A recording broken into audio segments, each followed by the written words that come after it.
ভোটের রেজাল্ট এবং মোদি 3.0 কিন্তু আর কিছু সময়ের অপেক্ষা। এনডিএ জোটের এত ভালো ফল, ইসবার 400 পার। 400 পার হবে কি কাছাকাছি যাবে, কিন্তু প্রশান্ত কিশোর যে বক্তব্যে অনড় এবং রেজাল্টও যেই দিকে যাবে, এক্সিট পোলও যা বলছে সবই কিন্তু মিলে যাচ্ছে যে পশ্চিমবঙ্গে সিঙ্গেল লার্জেস্ট পার্টি হিসাবে বিজেপির উত্থান, এন্ড দ্যাটস অ্যালার্মিং।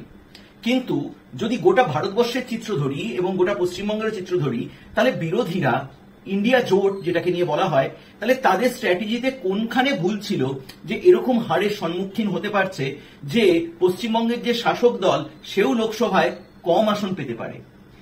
কি জন্য বিরোধীরা হারলো, প্রতিটি পয়েন্ট এই চ্যানেলে ডিসকাস করা হবে। দেখুন, point number 1, that is Modi magic propaganda, বা যেটাকে আমরা বলি মগজাস্ত্র। ঠিকই শুনছেন, মগজাস্ত্র। মানে শুরু থেকেই যেটা বলা হতো ইসবার 400 পার। এই যে 400 পারের নারা গত 3 মাস আগে থেকে বিজেপির সোশ্যাল মিডিয়া উইং থেকে হার্ডকোর গ্রাউন্ড লেভেল সবাই মিলে আপনার কানের সামনে সমানে বলে গেছে।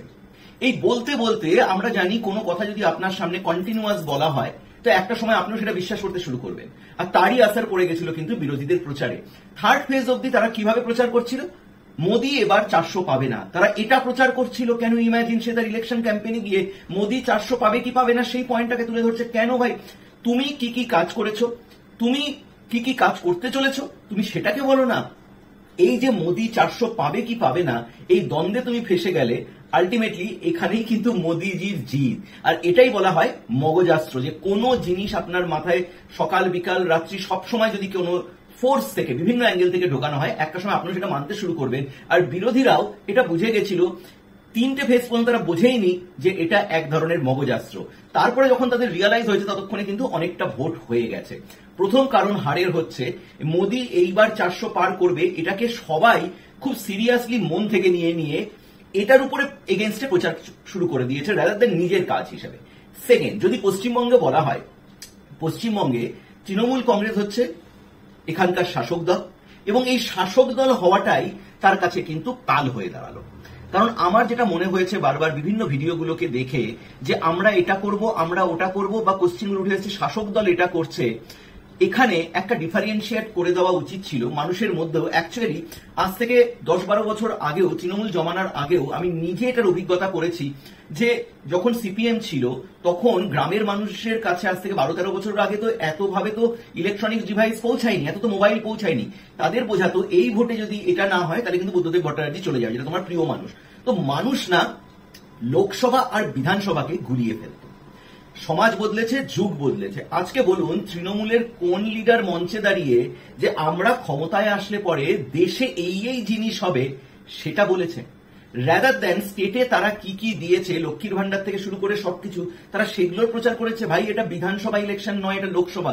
বরং সেক্ষেত্রে আমি কিন্তু সিপিএম কে অনেকটাই এগিয়ে রাখবো, কারণ সিপিএম এর মঞ্চে দাঁড়িয়ে তারা কিন্তু বক্তব্য রেখেছে তারা আসলে পরে, বা ইন্ডিয়া জোটে তারা যদি ক্ষমতার অংশীদার হয়, তাহলে পরে তারা কিভাবে ইন্ডিয়ান পলিসিগুলোকে মডিফাই বা কোন জায়গায় যাবে। কিন্তু তৃণমূলের মানে 90% প্রচারে এই জিনিসটা ছিলই না, ছিল শুধুমাত্র বিজেপির বিরোধিতা করার প্রসঙ্গ এবং বিভিন্ন ধরনের প্রসঙ্গ, যে যেখানে উঠে আসছে আমি লক্ষ্মীর ভান্ডার দিচ্ছি, এরা আসলে পাবে না, যেটা একদমই ফালতু কথা। কারণ কেউ নিজের ঘর থেকে পয়সা দেয় না, এটা আমাদেরই ট্যাক্সের টাকা, আমাদের কাছেই রিটার্ন হয়ে আসছে।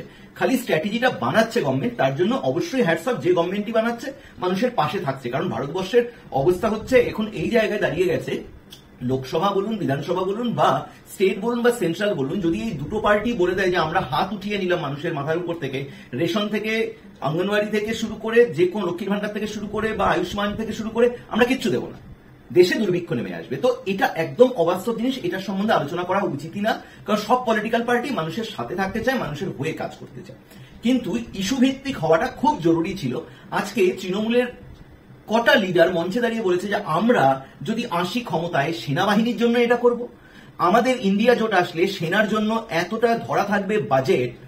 কোনখানে কোন মঞ্চে দাঁড়িয়ে তারা বলেছে দেশে আমরা এই ইকুইপমেন্ট আনবো, এটা থেকে এই ডেভেলপমেন্ট হতে পারে। যে সৌর প্যানেল নিয়ে এখন কথা হচ্ছে, ইলেকট্রিসিটি নিয়ে, তার সাবস্টিটিউট হিসাবে, সেখানে মোদিজি যেখানে একটা প্রস্তাব দিয়েছে, সেই প্রস্তাবকে কিভাবে আরো বাস্তবায়িত করা যায় সেটা সম্বন্ধে কি কেউ বলেছেন?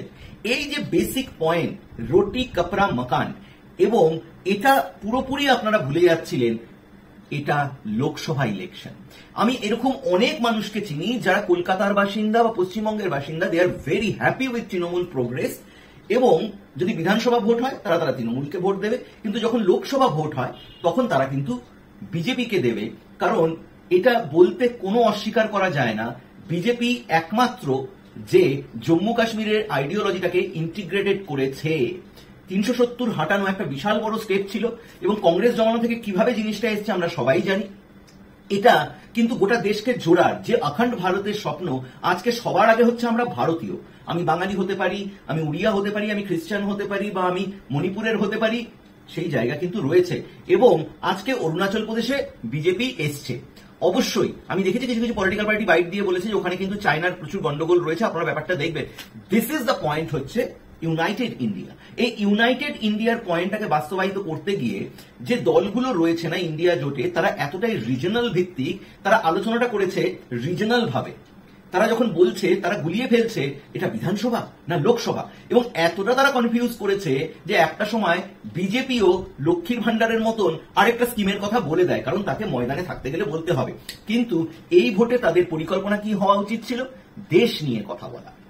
যে কোনো জায়গায়, যে দেশের যে কোনো জায়গায় আপনি যান, আমরা এমন একটা কার্ড করতে চাই সেটা সবখানে চলবে, বা দেশের যে কোনো জায়গায় যান, আপনার রান্নার গ্যাসের দাম এত, আমরা সরকারে আসলে পরে এত % কমে যাবে। বিধানসভার অ্যাঙ্গেলে দাঁড়িয়ে লোকসভাকে টানা যায় না, কারণ আজকে সোশ্যাল মিডিয়ার যুগে এই যে মোবাইলে মতন একটা অস্ত্র সব ঘরে ঘরে পৌঁছে গেছে, এবং এটা আমরা জানি যে আজকে মোস্ট সাকসেসফুল ইউটিউবার বা মোস্ট সাকসেসফুল কন্টেন্ট ক্রিয়েটার, তার মধ্যে কিন্তু 70% কিন্তু গ্রাম থেকে। কারণ যাদের কাছে আর কোনো টাকা রোজগার করার উপায় ছিল না, তারা সেটাকে পথ হিসাবে নেয়। তার মানে গ্রামে গ্রামে মোবাইল এবং ভিডিও দেখার প্রবণতাটা বুঝতে পারছেন তো।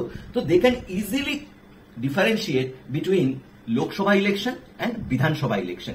এই জায়গাটাতেই মার খেয়ে গেছে কিন্তু পলিটিক্যাল পার্টিগুলো, স্পেশালি রিজনাল বেস পার্টিগুলো। থার্ড পয়েন্ট, যে জায়গাটা মেন জায়গা, সন্দেশখালী, শিক্ষা দুর্নীতি, এগুলো কি আদেও কি মানুষকে ভাবিয়েছে? মানুষকে ভাবিয়েছে, কিন্তু যতটা না ভাবিয়েছে ধর্মীয় মেরুকরণ বা ধর্মের জায়গাতে আঘাত। কারণ দেখুন, এগুলো সবই বলে ইলেকশনের পয়েন্ট হতে পারে, কিন্তু ভোট আপনার পছন্দের মানুষকেই দেবেন। কিন্তু আমার অভিজ্ঞতা, আমি নিজে শুনেছি এরকম যে কঠোর বাড়িতে কেউ তৃণমূল করে, কিন্তু তার পরিবার ভারত সেবাশ্রম সঙ্গে দীক্ষিত। যেহেতু ভারত সেবাশ্রমের সাথে দীক্ষিত, যেহেতু রামকৃষ্ণ মিশন, ভারত সেবাশ্রম এবং ইসকন সম্বন্ধে আমাদের মুখ্যমন্ত্রীর সেই মন্তব্য তাদের ব্যথিত করেছে, সেই জন্য এবারকার ভোটটা তারা গিয়ে বিজেপিতে দিচ্ছে। তো এগুলো জিনিস না, এগুলো একটা সেন্টিমেন্টাল জায়গা। কারণ এটা অনেকেই বলে তাহলে কি ধর্মীয় মেরুকরণে হবে? এই দেশ ধর্মের ভিত্তিতে ভাগ হয়েছে, এটাকে স্বীকার করে নেওয়া বেটার, এটা চরম বাস্তব। সেখানে ধর্মের আঘাত মানে মানুষের অস্তিত্বে আঘাত। কারণ ধর্ম শেখায় ডিসিপ্লিন, সে যেখান থেকে মানুষ দীক্ষা নিচ্ছে সে তো তার গুরু। এবার গুরু সম্বন্ধে বলা মানে ওই জায়গাটা না, তখন আর তৃণমূলকে সিপিএম দেখতে যাবে না, বাড়ির লোকেরা বলবে না এ আঘাত করছে, তুমি দাও বিজেপিকে ভোট। এটা ছিল মেজর পয়েন্ট একটা, যে এই মুহূর্তে দাঁড়িয়ে এরকম একটা স্লিপ অফ টাং বা এরকম একটা আক্রমণ যেটা মানুষকে ভাবাবিত করেছে। যেটা আমি বললাম যে সেকেন্ড পয়েন্ট যেটা ছিল, যে ইস্যুগুলো বিধানসভা এবং লোকসভা ডিফারেন্সিয়েট করা উচিত ছিল। এবং প্রথম পয়েন্টটা ছিল যেটা, যে মোদি ম্যাজিকে আপনারা ফেসে গেছেন। তো এই তিনটে হচ্ছে মেজর কারণ এই বছর বিরোধীদের হেরে যাওয়া। ভিডিওটি ভালো লাগলে কিন্তু সবার মধ্যে কিন্তু শেয়ার করে দেবেন। আর রেজাল্ট কিন্তু আসছে, মোদিজি আসছে।